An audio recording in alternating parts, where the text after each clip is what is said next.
Bienvenidos a Computadoras y Sensores, mi nombre es Carlos. En el capítulo de hoy, Sparky Linux para 32 bits. Lo probaremos en un PC con CPU Intel Pentium 4 con 1 GB de memoria RAM y con disco mecánico de 17 años de antigüedad. Veremos la instalación paso a paso, comprobaremos recursos empleados, veremos cómo saber el estado y vida útil remanente para discos duros, instalaremos software con los dos gestores incluidos, repasaremos las aplicaciones incluidas, probaremos la reproducción en YouTube, compararemos rendimiento entre el disco mecánico y la unidad de estado sólido con pruebas específicas y sacaremos conclusiones. Para la revisión de Sparky Linux 32 bits, utilizaremos una PC, por supuesto, de 32 bits, con un CPU Intel Pentium 4 a 3.2 GHz. Este CPU fue lanzado en el año 2004.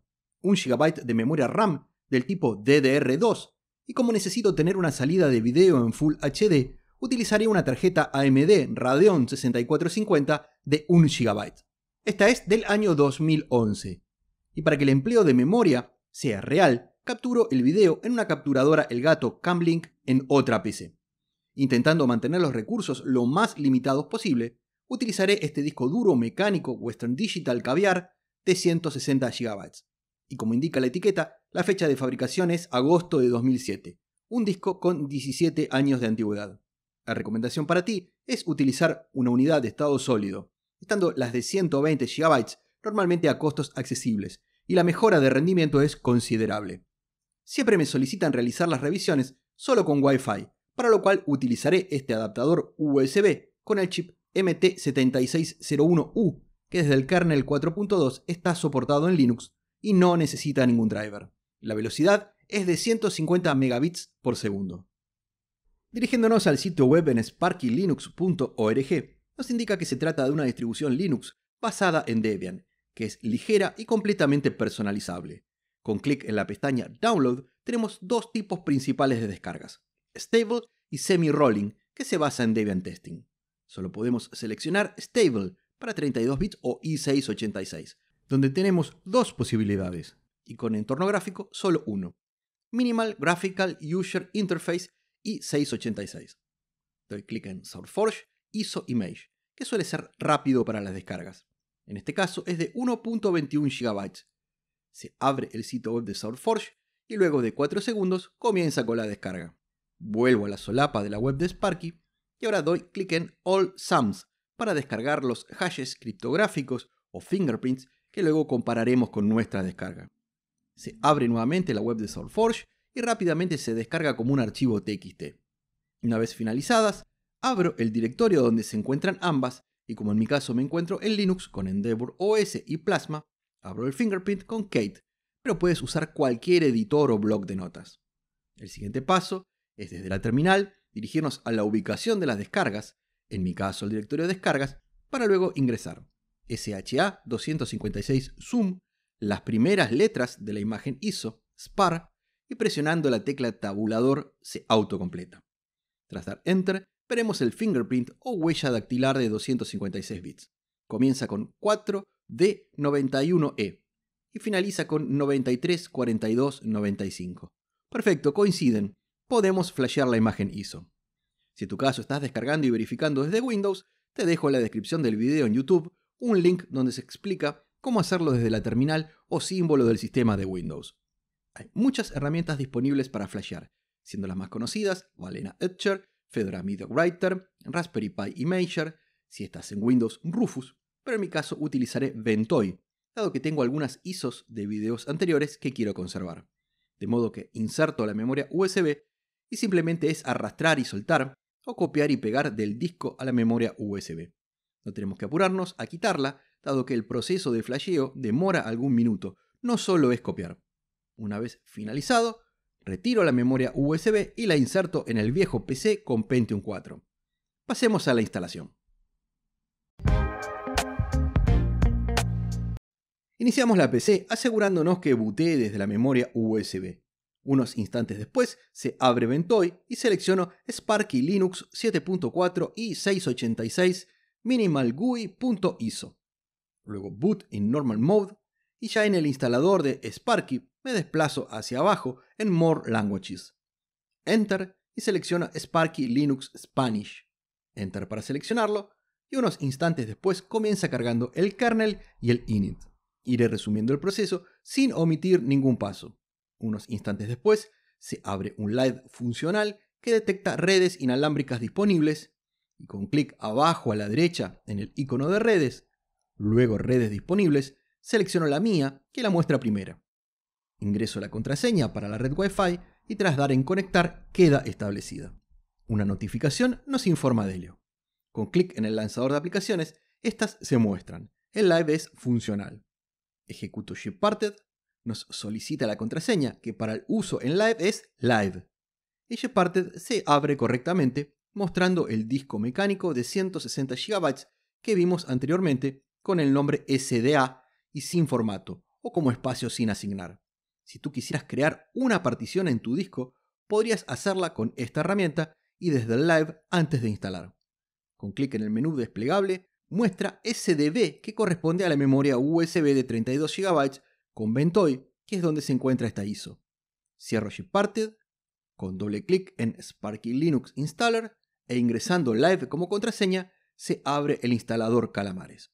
Sparky Linux 7 tiene el nombre clave Orion Belt, cinturón de Orión, tratándose de las estrellas, que en mi país y creo que en buena parte de Latinoamérica se las conoce como las Tres Marías, y son fácilmente visibles en el hemisferio sur en verano y en el hemisferio norte en invierno.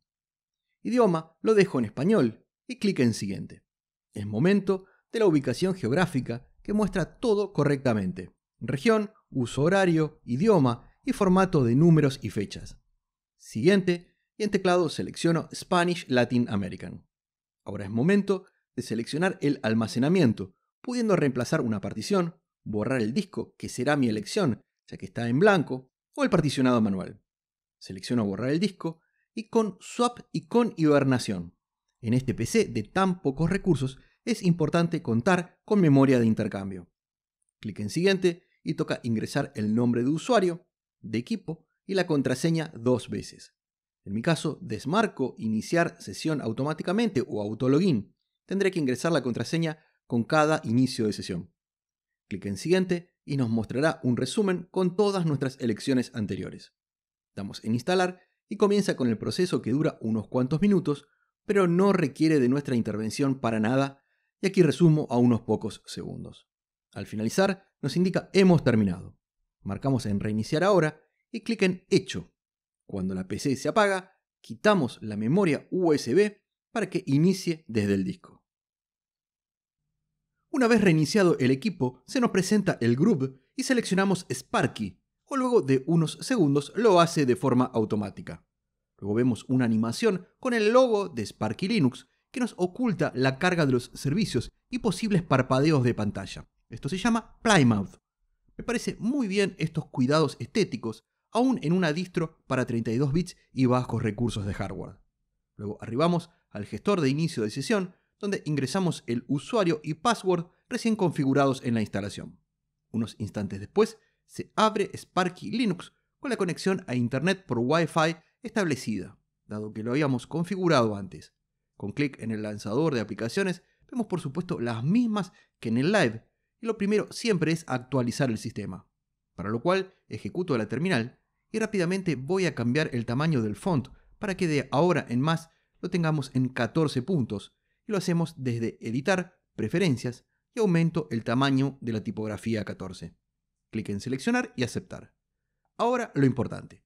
Actualizamos con sudo apt update y luego upgrade, donde tenemos 63 paquetes para actualizar y 174 megabytes para descargar, habiendo una actualización en el kernel y librerías principalmente. Toma algún minuto y aquí lo resumo a unos segundos. Una vez finalizada la actualización y antes de reiniciar el equipo, dado que tenemos nuevo kernel, aprovecharé para instalar software para obtener información básica del sistema. Sudo apt install neofetch htop y también instalaré bpitop. Una vez finalizada la descarga e instalación, reiniciaré el equipo y pasaremos a revisar los recursos empleados en esta distro recién instalada y actualizada.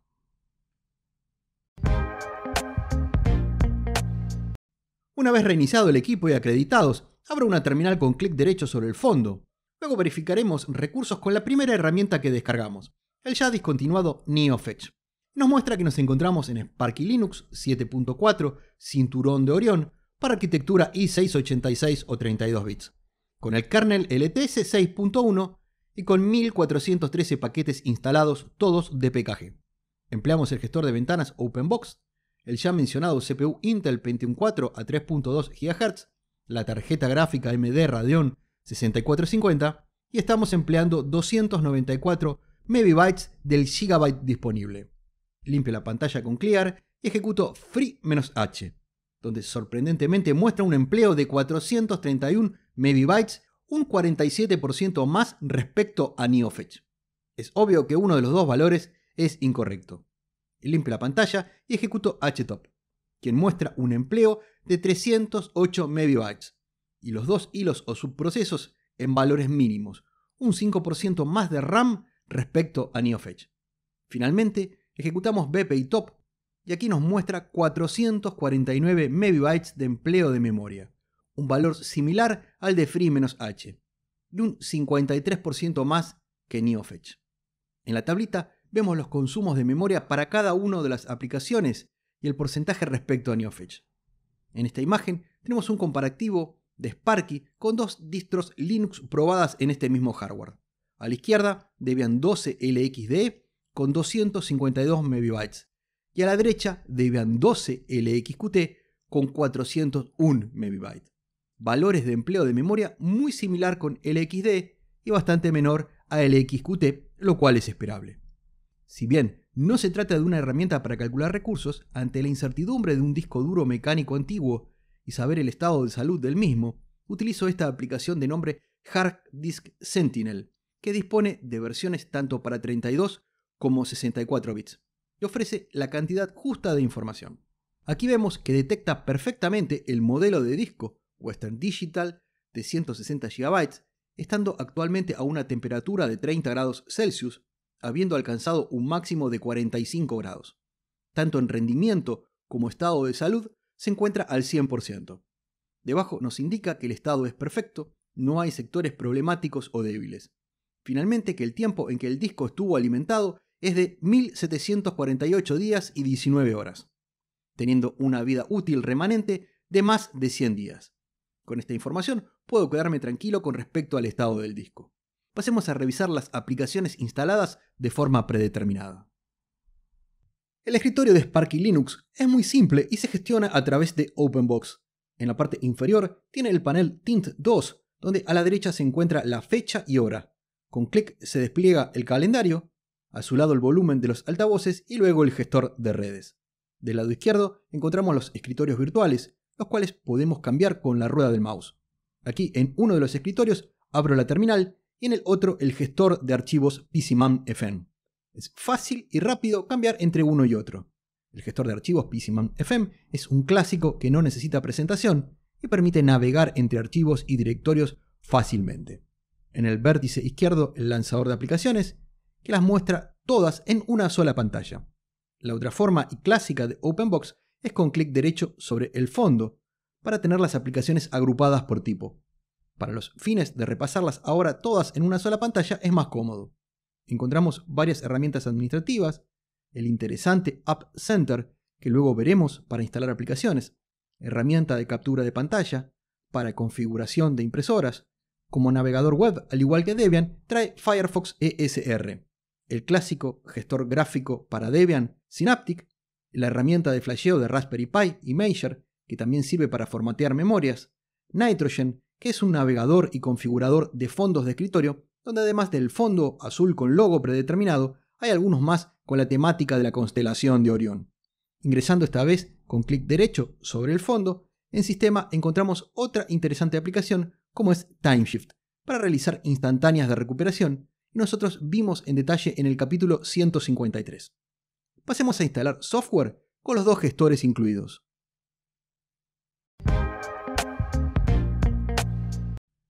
Con clic derecho sobre el fondo y dentro de Sistema, tenemos a Synaptic, el gestor incluido en la mayoría de distribuciones basadas en Debian. Se solicita la contraseña y luego abre este simple pero efectivo gestor que permite instalar y también desinstalar paquetes. Si bien a la izquierda podemos buscar por tipo de aplicación, lo habitual es buscar desde la lupa a la derecha a través del nombre de la aplicación. Por ejemplo, dado que Sparky no trae instalado ningún reproductor de video, ingreso MPV o MPV. Devuelve una lista de paquetes relacionados y más abajo se encuentra MPV, reproductor de video de uso general de código abierto. Lo seleccionamos y con clic derecho damos en marcar para instalar. Luego nos mostrará las dependencias necesarias, damos en marcar y luego arriba en aplicar. Nos pregunta si queremos aplicar los cambios y damos en apply.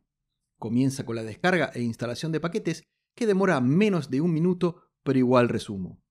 Dirigiéndonos al lanzador de aplicaciones, en multimedia lo encontramos. MPV Media Player.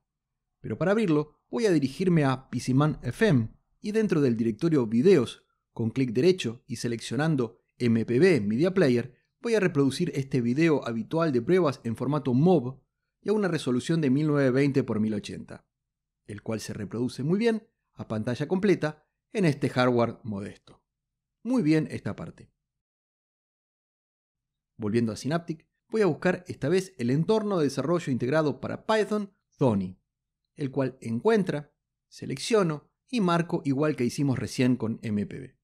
Synaptic forma parte de las distros Debian desde hace muchísimos años y se utiliza con los repos oficiales. Aquí normalmente no encontraremos software privativo como puede ser Spotify o Visual Studio Code, por citar dos ejemplos.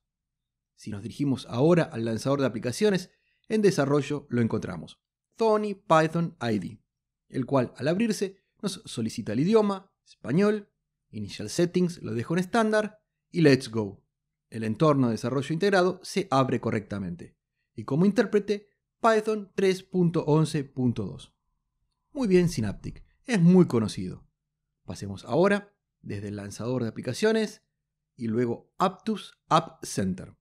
Nos solicitará la contraseña y luego de actualizar la lista de paquetes se abre la herramienta propia de Sparky, que no es otra cosa que scripts en bash dentro de YAD, que es el acrónimo en inglés de Yet Another Dialog, una solución de aspecto simple comparado, por ejemplo, con GNOME Software, pero que cumple su función. Dentro de aplicaciones las tenemos agrupadas en accesorios, escritorios, desarrollo, educación, ciencia, juegos, gráficos, internet, multimedia, oficina, seguridad y sistema. Ingresando por accesorios, encontramos 12 categorías más.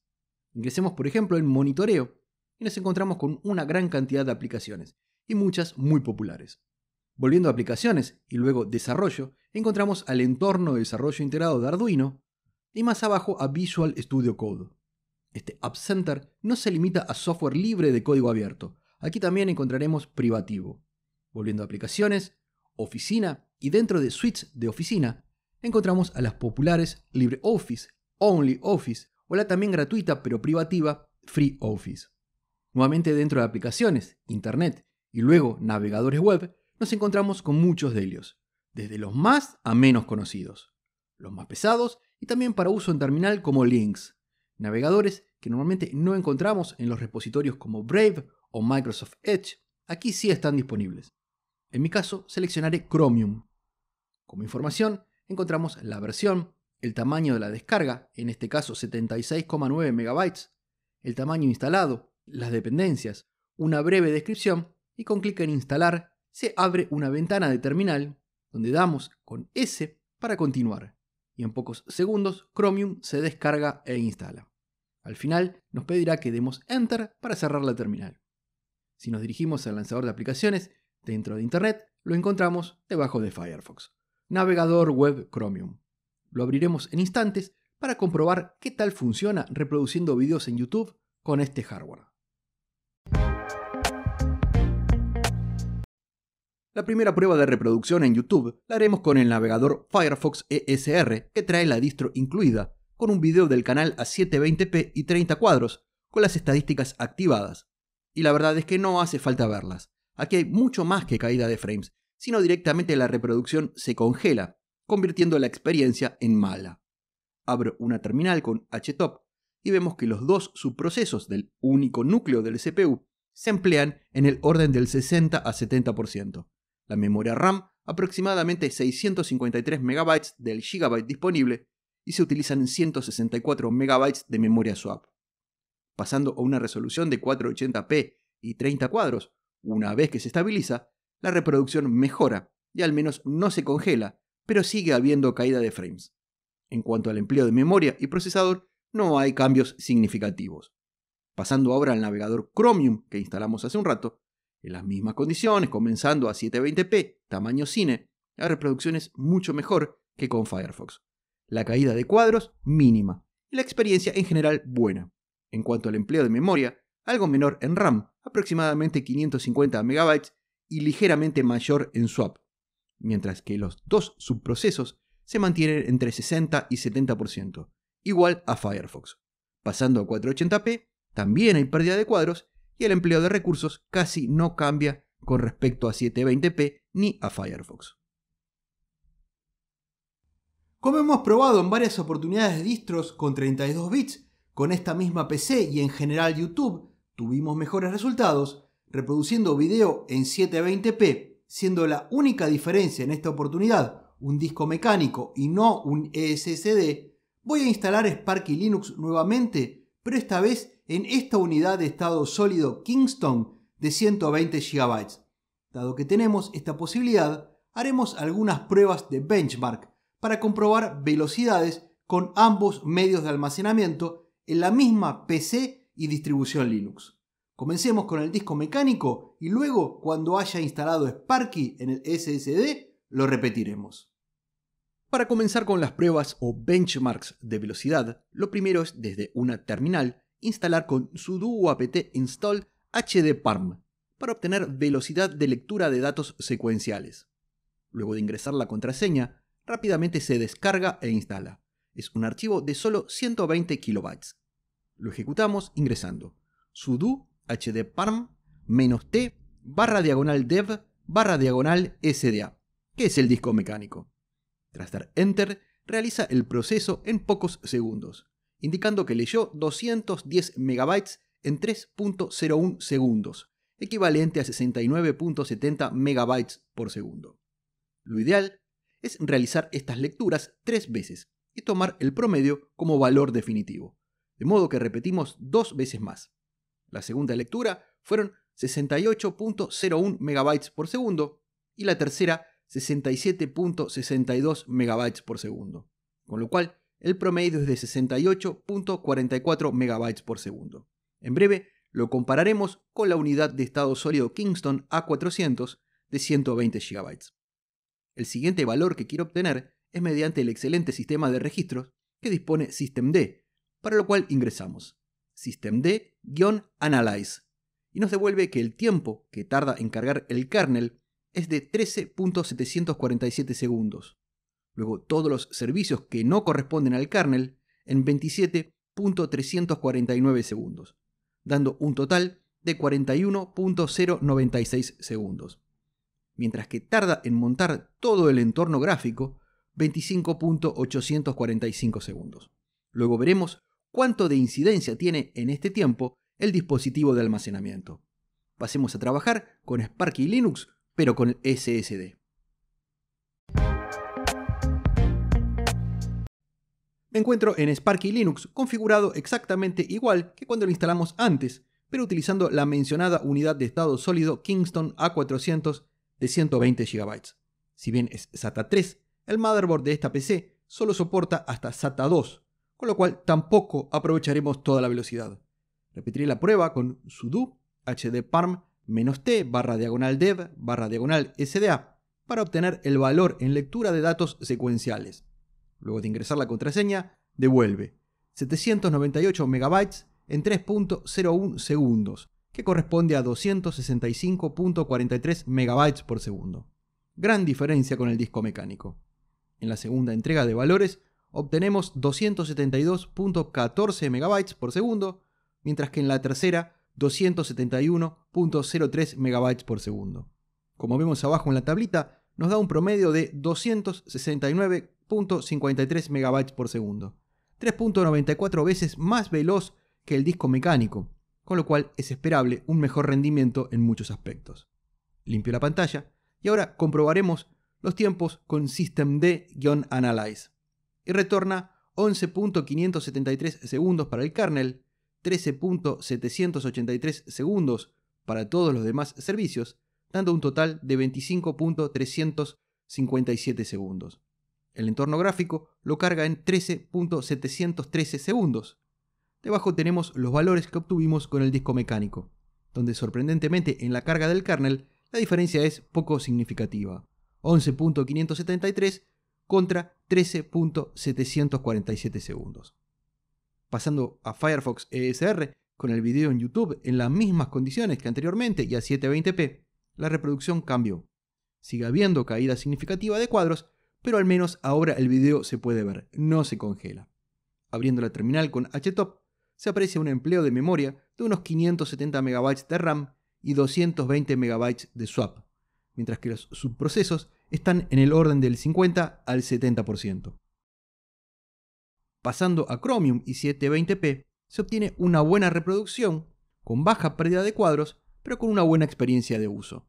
En la terminal, con htop, seguimos en el orden de 564 MB de memoria RAM, 172 MB de swap y los subprocesos en el orden del 60 a 70%. Intento a 1080p, pero hay una caída muy grande de cuadros y el video se congela. El límite para esta distro y hardware con Chromium parece ser 720p. Los subprocesos no bajan del 97% cuando estamos a 1080p. A modo de conclusión, Sparky Linux para 32 bits me parece una excelente alternativa a Debian 12 con escritorio LXD. La ventaja de Sparky tiene dos ejes principales: la facilidad de instalación a través de calamares y su App Center, que a pesar de tener un aspecto sencillo, tiene muchas aplicaciones y algunas de ellas no tan simples de obtener. En cuanto al empleo de memoria, está bien, no es la más ligera de todas, pero lo suficiente para correr bien con 1 GB de memoria RAM. En general es aplicable a cualquier distribución, pero en estos equipos antiguos la unidad de estado sólido marca una diferencia importante, y hoy lo comprobamos con datos concretos. 3.94 veces más rápida la lectura secuencial. Sparky Linux estable 32 bits superó la prueba. Quedará para el futuro la versión semi-rolling con Debian Testing y por supuesto con 64 bits. Y con esto llegamos al final del capítulo de hoy. Espero que haya sido de tu agrado. De ser así, danos tu like, suscríbete, compartilo. Si tienes alguna duda o comentario, puedes dejarlo debajo, que con gusto lo responderé. De mi parte, muchísimas gracias por ver el video y será... ¡hasta la próxima!